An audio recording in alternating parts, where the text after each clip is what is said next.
سورۃ الواقعہ کی آیت نمبر 73 میں ہم سیکھ رہے ہیں تجوید۔ ادھر ہم سیکھیں گے ادغام،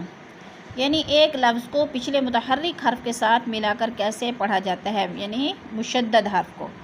جیسے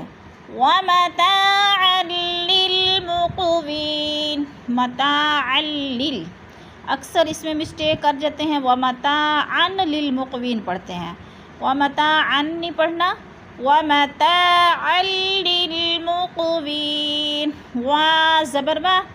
تا زبر تا، وَمَتَا، تا الف زبر تا، وَمَتَا،